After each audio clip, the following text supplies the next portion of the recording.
All right, guys, what's going on? Welcome in. So, look, in this one, I wanted to really dive in and discuss a couple of different prospects that I personally have been watching throughout the course of the season. Guys that I feel like make a lot of sense for the New York Jets as it pertains to the second first-round pick that the team owns, right? Originally owned by the Seattle Seahawks, obviously acquired with the whole Jamal Adams trade. But man, I mean, this is such an underrated storyline. I feel like nobody's talking about it. And of course, you know, obviously the main topics at hand are Coach Gase, what's going to happen with Sam Darnold, the tank, 0-16 possibility, Trevor Lawrence, all of these different factors, new coach, free agency. The Jets right now are just a complete chaotic mess, but I do feel like this second pick in the first round is going to it's frankly going to be key for next season's development, for next season's success. I think this is a prime opportunity to land a franchise player here.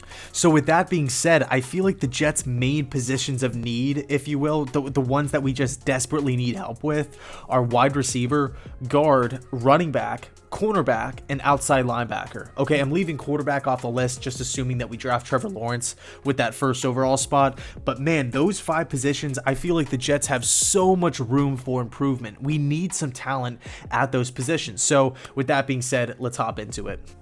First name on the list, Shaun Wade, cornerback, Ohio State. Okay, frankly, one of my favorite players in the draft. Not only does he provide elite size, 6'1", 195, but he also has a ton of production, a ton of experience playing on not only just the outside, but the inside, right? That nickel corner, that slot cornerback too, which is, you know, a very important position in today's game. I mean, that slot corner has to be key. You're looking at Brian Poole, obviously one of the best in the league. I'll go as far as to say he's a top 3 slot corner in the National Football League. I might get some heat for that, but man, Brian Poole, this dude shows out each and every week. Now, obviously, this season hasn't really gone according to plan, and he's on a 1-year contract here. But if the Jets, Joe Douglas, decide to let Brian Poole walk, Shaun Wade can come in immediately and be that slot corner. If they decide to bring back Poole, Shaun Wade's going to be starting on the, on the outside. Okay, so it's a win-win for both situations. You know, he's a great open field tackler. He does struggle sometimes with flipping his head around, right, tracking the ball, but I mean, overall great ball skills. Reminds me a ton of Joe Hayden. I mean, he's coming from Ohio State too, which, I mean, I feel like this is like the new school DBU, if you will. Like, just off the top of my head, Jeff Okudah, Marshawn Lattimore, Eli Apple, Von Bell, Damon Arnett. Like, I feel like Ohio State is consistently putting out great defensive backs. Obviously, Eli Apple didn't work out, but you know for a fact Shaun Wade has received incredible coaching. Obviously was, one of the best high school prospects as well. Shaun Wade, I feel like, would be a slam dunk. He can fill a need, also provide a little bit of a spark on defense for a late first round pick. Okay, and one quick thing I do want to note, we don't know where the Seahawks are going to finish. They could get bounced in the first round because the NFC is kind of tough, right? If they end up playing the Rams or somebody, or Green Bay or New Orleans, round 1, we can very well have pick number 19, pick number 20. But then, I mean, there's a chance that they can go to the conference game and we can have the 28th pick, the 29th pick, or something crazy like that. So it's all over the place here. So these guys are all kind of ballpark, guys that you can kind of get in that 19 to 28 kind of range. So the next guy on the list is running back from Clemson, Travis Etienne. Okay, now Etienne obviously is one of the more popular players in college football, and rightfully so. I mean, you're looking at his production, you're looking at his potential, right? What he can do at the next level. I mean, this guy really checks every box. People don't call him Alvin Kamara 2.0 for nothing. Okay, he's so hard to bring down. He's an immediate threat out of the backfield. Definitely a guy who you can get him the football in a myriad of different ways, right? Running up the gut, pitching the ball, outside zone kind of stuff, wildcat, throwing the ball to him. Like, he's a guy that just dominates with the football in his hands. Okay, now obviously, when we're looking at his fit with the New York Jets, in this scenario, we would be teaming him up with his old quarterback in Trevor Lawrence, which definitely helps the comfort level of both prospects in year 1. But you're looking at the running back room too. I mean, Frank Gore, he's not the future running back. I like Ty Johnson a lot. LaMichael Pirine obviously was a middle round pick here, but man, you're looking at the running back room. We don't have that solid number one. We don't have Derrick Henry. We don't have Josh Jacobs. Okay, we don't have Kamara. But with Travis Etienne, now the Jets all of a sudden have this electrifying prospect out of the backfield, pairing him right next to his former college quarterback Trevor Lawrence. Okay, the best quarterback prospect since John Elway or Andrew Luck or Peyton Manning, whichever one you want to link him to. So it could be an incredible pairing for the New York Jets. Next up, a wide receiver from LSU, a guy who I really, really like. Okay, Terrace Marshall, 6'3", 200 pounds. Absolute. When you're thinking of red zone threat, you probably think of a guy like Marshall, okay? A guy who can go up, high point the football, box out corners, a guy who's had a ton of production, especially in the TD category, okay? Double digits in both 2019 and this season. And then obviously, you're looking at last year, 2019 with Joe Burrow, and obviously every wide receiver is going to have crazy stats. That season was insane. Joe Brady, Jamar Chase, the whole thing, right, was absolutely incredible.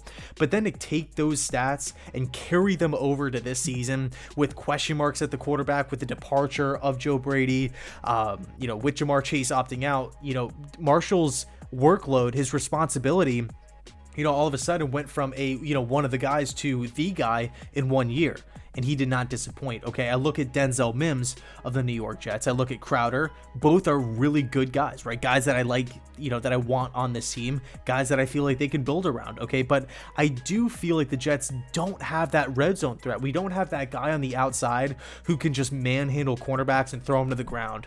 He's a guy who, again, he can high point the football, big catch radius, a guy who just extremely high vertical. He's overall a big target. So whoever's throwing him the football, right, whether it's Lawrence, Darnold, Fields, Flacco, whoever it may be, just know if the Jets draft Marshall, we're going to have a red zone threat. We're going to have a guy that can jump up, high point the football, and just manhandle cornerbacks, throw them to the ground like rag dolls, okay? Think of a T. Higgins, okay? Think of a Cortland Sutton. He's not as strong as Cortland Sutton, but a guy that possesses a similar skill set like those guys. So I wanted to address the guard position. Okay, there's two guys that I feel like will definitely be on the board by the time the Jets are picking in that middle to late first round range. Number one, it's Wyatt Davis, guard from Ohio State. And then number two, it's Trey Smith, guard/tackle from Tennessee. All right. Both of these guys are just aggressive human beings. Okay. Both of these guys just want to humiliate the defenders. Okay. Literally physically impose their will, dominate the opponent. All right. Think about how Mekhi Becton plays. Not so much as talent, not so much as size, not so much, footwork on pass protection, but just how Becton mentally attacks the game. He wants to throw defenders around like they're nothing. Physically drive these dudes into the ground and humiliate them, okay? Get everybody laughing at these defensive tackles and defensive ends. That's what Wyatt Davis and Trey Smith both bring to the table. Now, I will say, I think Wyatt Davis has a little bit more upside at guard, but I think Trey Smith is a little bit more versatile because he's played tackle before. I think if you're looking at it from a Jets point of view, Trey Smith is enticing because I like, obviously Becton's the man, but on right tackle, I personally like Fant. But is he the long-term option at right tackle?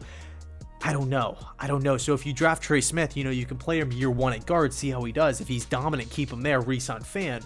But if Fant is struggling, there could be that push to take Trey Smith and, throw him over to right tackle and go from there. And then, maybe push our money in free agency towards the guard center, positions that right the interior of the offensive line.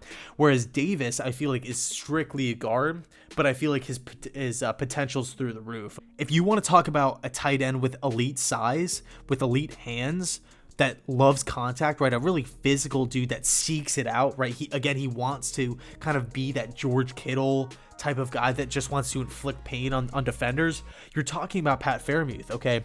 This is a dude that really the Nittany Lions offense, I feel like, runs through the middle of the field, right in between the seams. He gets a lot of looks, and he is the safety blanket for the Nittany Lions, okay? This guy is an absolute workhorse. The Jets have had zero production from tight ends I can't even remember when the last time the Jets have had a great, reliable tight end. I mean, Quincy Enunwa had some solid years, but some could argue he was more of like a hybrid wide receiver. Chris Herndon obviously didn't work out. Jeff Cumberland, I want to say you have to go all the way back to Dustin Keller. When was that? Yeah, 2009, 2010. 10 years ago, the last time the Jets actually utilized the tight end, consistently and actually fed him the football, like an actual threat at tight end. Not only will we be, getting a young guy that we can build around, right, like a serious threat at the tight end position, and clearly that would help out the pass game, but it would also give Trevor Lawrence a little bit of peace of mind, right? A safety blanket, an insurance policy in the pass game, okay? Yes, I completely understand that the Jets need wide receivers, and we need them desperately, okay? Don't get me wrong, but I really, really do feel like a tight end is a quarterback's best friend. All right, if you have a fantastic tight end, look at Brady and Gronk. I mean, Gronk came out of retirement to go join Tom Brady, and Gronk is a shell of himself. All right, think of Kelsey with Mahomes. Think of, there's so many different options. Ertz with Wentz.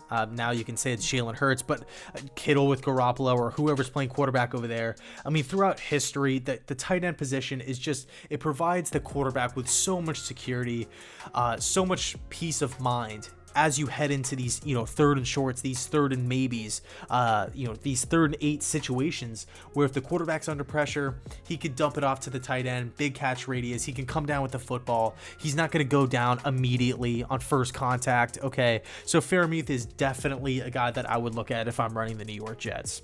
So I'll leave it there. Let me know your thoughts down below in the comment section, and also leave some of the prospects that you've been watching down below in the comment section, because I want to dive in. I love, watching film and all this kind of stuff, learning about new guys. And obviously, this list, it's not everybody, right? I'm not saying that if the Jets don't go with one of these guys, that it's a failure or anything crazy like that. Obviously, we still have the Senior Bowl and the Combine and Pro Days, all of these different things. These are just a couple of guys that have really stood out since pretty much the start of last year up until today. So I'll leave it there. Thanks so much for watching, and as always, go Jets.